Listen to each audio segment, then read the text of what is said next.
Well, shit, guys. This thing's just a never-ending battle. I put it all back together, got my toolbox mounted up in it. Went and got the glue for the rear view mirror. Gotta put that on yet. And haven't pulled them tires off yet to replace these real bad weather checked ones yet. But it's running better, but it's not right. It still has an issue going down the road. You'll be going down the road and all of a sudden it'll start flubbering and lose power, slow down, check engine light come on, and then sometimes it'll just up and quit. I've done more research. Like I said, I'm still waiting for that sensor. I've only got 2 more sensors to change. That'd be that map sensor and then the engine coolant temperature sensor that tells the brain over here what the temperature is. That brain's been replaced from a junkyard, and I'm wondering if it's got faulty issues. But being 94, 95, I got a new belt ordered because this one's got some cords showing on this. That freaking clutch fan was 80 bucks. I got a new clutch fan coming, or clutch coming for the fan. I gotta change it. That should be in tomorrow. But 94, 95 are the only years that have that module right there. From what I'm understanding, this is called the ICM, ignition control module. And from what I'm understanding, that runs that 4-pack right there. This, you know, and this is pretty warm too from running. But this controls that 4-pack. The ECM controls the 6-pack on this model. From all the research that I've done on it, obsolete part. I cannot even buy a new one. I did some digging around on Marketplace, found a gentleman parting out a beautifully good running V10 that it's got a bent frame on it, and I talked to him today, and we're gonna meet up tomorrow, and I'm buying his computer and his ICM off that truck, and trying to think. I think that's the only thing else I need, and we're gonna try that. This part's not been changed. You can't find them. They're on eBay used, but don't know the condition of them. This guy swears up and down that his truck ran with no issues at all. It was a daily driver till the frame got bent. So I'm going to take a chance on it. It's pretty pricey, but I'm going to take a chance on it. He's about 2 hours away, and he said he'd meet me about halfway if I paid him a little extra. So time is of the essence on me, so I'm going to do that. I don't have squat for time anymore lately. But yeah, we're going to try that. And I'm running out of straws to change here, and I still got to change the grill and the bumper. I got a brand new grill for it, and I got a pretty decent bumper I picked up. It's got dirt and stuff in it, but got a pretty decent bumper, and I don't know, valence piece, whatever you want to call it. So yeah, I flushed the injector rail out on it too to see if there was any contaminants in there, and it all come out clean. Slight yellow color to it, probably from as long as it's been sitting. So I'm going to pick up some sea foam to run through it too. But I'm thinking when it gets hot and warm, I'm thinking the ICM's breaking down and giving me shit fits and messing with the computer. It's either that or that computer. The computer, this thing's got a maintenance required light that no matter what you do, you can disconnect the battery and cycle it out how many times you want, and it just never goes away. And it's got that engine light that comes and goes. But this is stupid OBD1, and I can't find anybody around that's even got a code reader to even read the thing. Seems like everybody starts at OBD2. But yeah, you gotta love these one-off trucks. From what I'm understanding, a whole bunch of stuff is different on the 96 model V10s. But hopefully we can get her sorted out.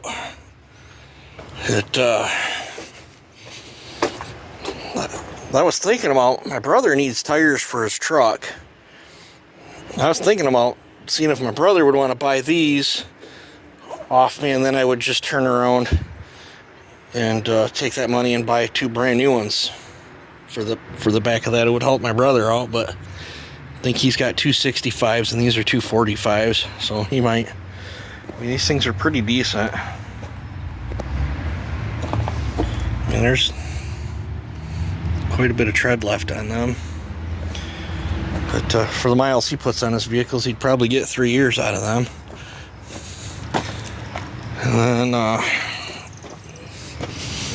my daughter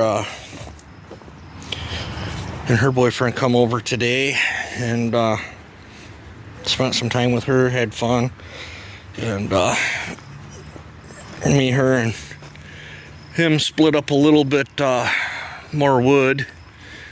I got I think there's 7. I think 1, 2, 3, 4, 5, 6. Yeah, there's 7 big ones here. I got a noodle and half. I'm not hurting myself to get them up on there. I gotta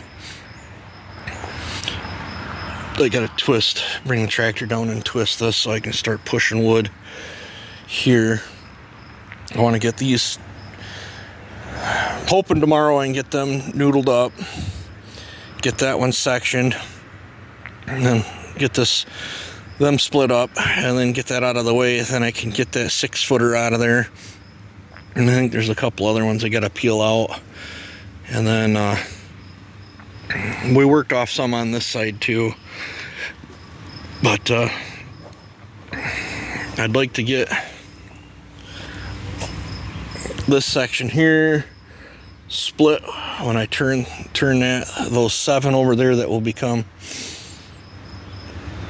that'd be what, I think there's 8 maybe over there after I cut that one down. And then I'd like to get some of this cleaned out and get my splitter over here so I can start filling in this area.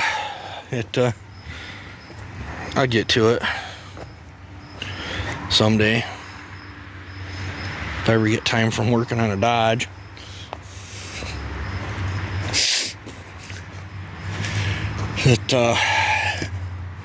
Thinking about selling my backhoe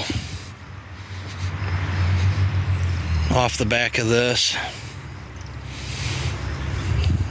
It's in real good shape.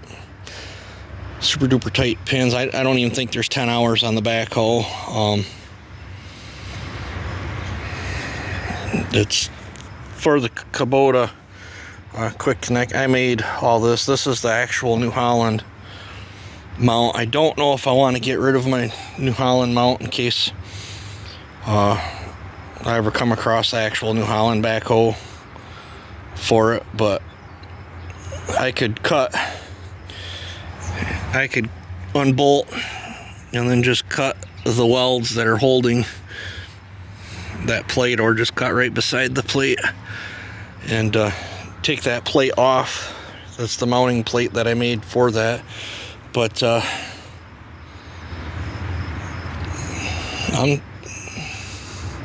haven't looked to see what they're going for. I know I priced this unit through Kubota when it was new, and shoot, I think they wanted almost $7,000 for it. So with that mount and that, I'd probably take $3,800 for that backhoe. It works perfectly. It's a smidge small for the 1510. It's about the right size for the 21D. I didn't have rear ports on this, and I use a lot of my attachments, so I didn't want it on there. I didn't use many of my attachments for this, but I just don't use it that much, and I think right now I'd rather have the money, especially with me not working much. And I haven't even been taking on a lot of saws lately either. But yeah, I think I'd sell that if somebody's looking for a good backhoe. I'm thinking $3,800 probably. If they did have this frame fits, I can't remember all the models, but it fits quite a few of them in this chassis size, like the 30 to 35 horse. I think this even fits their newer LS ones, I think. But I don't remember what I did with my original bolts. If I took all this off, it was originally supposed to be pinned. I just bolted it. I didn't want to listen to it rattling around. And if you're to put the actual New Holland backhoe back on it, this needs to get flipped to the outside. And this is where the original one bolted to. It's just I made this quick connect. I will not get rid of the rear hydraulics, that block that I had to buy and stuff to convert this on, because I have other things that run on hydraulics too or whatever. But how this is done, when you take it off, you have to connect them two together anyway to complete the circuit. But yeah, so I don't know, I'd sell that if somebody would, give me the right price for it. Super clean unit. But I have to get tires for this sometime or another too. Seems like everything lately needs tires. But one downside I'll miss is the amount of weight that's on the back of this thing for moving stuff around. But I won't miss the awkwardness of it trying to get it into places. But I've got my weight box and all my 3-point stuff that's sitting in the shed that I could throw back on it. It's not that big a deal. But I've blibber blabbered on here enough. You guys take it easy and have a good one.